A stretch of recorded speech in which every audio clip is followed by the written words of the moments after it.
Bonjour, je suis Philippe Juravert, candidat à la France Insoumise pour les élections européennes 2019.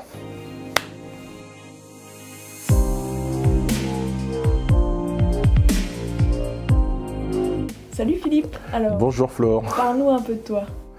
Écoute, je suis un jeune retraité de la RATP, j'ai 58 ans, alors jeune pour certains, ancien peut-être pour d'autres, et je suis un ex-syndicaliste, toujours syndiqué, à jour de mes timbres, c'est important de le dire quand on est syndicaliste et quand on est syndiqué, et engagé dans la politique depuis 10 ans. Et 20 ans auparavant, j'étais aux commandes d'un syndicat à la RATP, dans une entreprise où je me suis forgé une vie de militant. Tu faisais quoi à la RATP? Alors, j'ai fait plusieurs métiers de base, commercial et également conducteur de train. J'ai été plus de 17 ans conducteur de RER, sur la ligne B du RER qui faisait tant parler d'elle jusqu'en 2012, au moment où on m'a dit bah, tu vas prendre la porte, tu vas aller faire une autre vie. Alors dis-moi, c'est quoi exactement une journée de travailleur et syndicaliste? Alors j'avais cette particularité, c'est que j'ai été un syndicaliste, je n'ai jamais été un permanent syndicaliste. C'est-à-dire j'ai conservé mon outil de travail, j'ai travaillé. Et faire les deux, c'était quelque chose de très compliqué mais très riche. J'étais en contact permanent avec les salariés. Alors c'est quoi? Eh bien, quand on est conducteur de train et qu'on travaille le matin, par exemple, c'est se lever à 3h30 le matin pour être à 4h30 à son terminus, préparer son train, puis ensuite sa journée de travail qui finit vers 11h le matin. 11h le matin, eh bien, on se fait une pause soi-même et c'est à partir de ce moment-là qu'on entame sa vie de militant. C'est-à-dire que là, j'avais une liberté pour pouvoir me déplacer, rencontrer les militants, répondre à des sollicitations. Donc ça fait des journées très longues.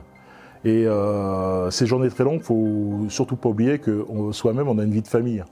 J'ai une fille qui aujourd'hui a 30 ans, mais elle n'a pas toujours eu 30 ans, donc au moment où je travaillais, elle était beaucoup plus jeune et il fallait que je sois présent. Et une femme qui était militante elle-même, mais qui avait besoin aussi qu'on puisse avoir une vie de famille.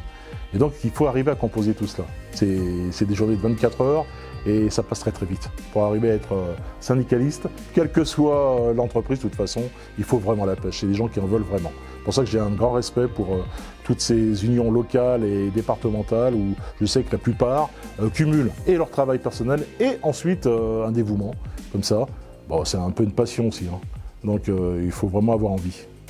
Mais pour être député européen aussi, il va falloir travailler. Exactement, on s'est forgé à cette idée qu'il va falloir être courageux. Mais on a des exemples pour ça. On a nos députés à l'Assemblée qui aujourd'hui nous montrent un petit peu le chemin.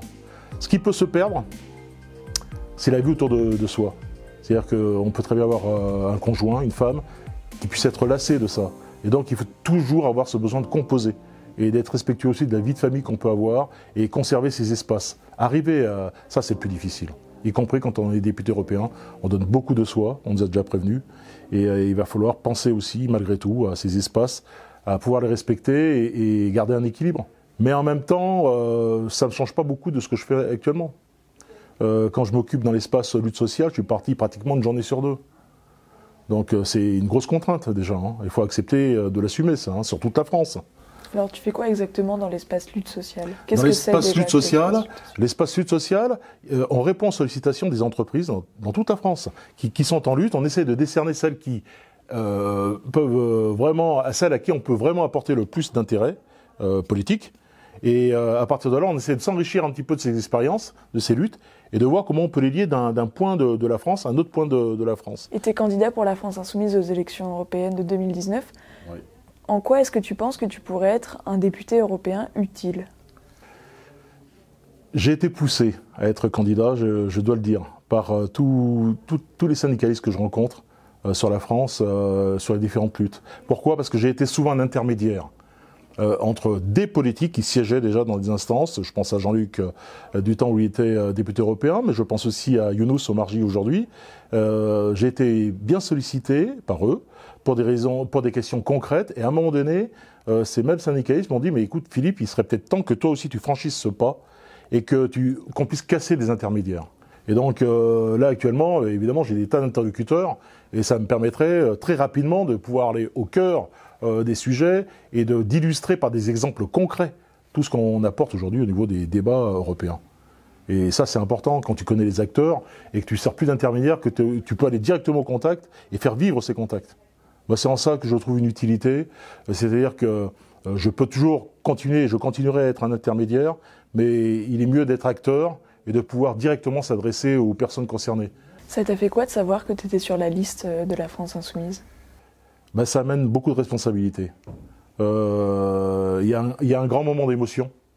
Je crois qu'il faut être honnête, il y a un grand moment d'émotion quand on sait qu'on a pu être considéré comme pouvant être utile d'après des critères qui ont été choisis, mais aussi un grand moment d'émotion parce qu'on sait toute la responsabilité d'un seul coup que ça confère. C'est pas un jeu, c'est vraiment une responsabilité énorme.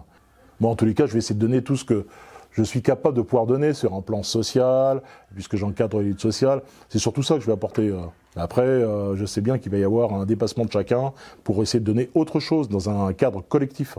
Quand je pense à cette élection européenne, je le compare un petit peu à cette Coupe du Monde qu'on a vécue, avec un collectif qui a gagné, avec les titulaires et les remplaçants.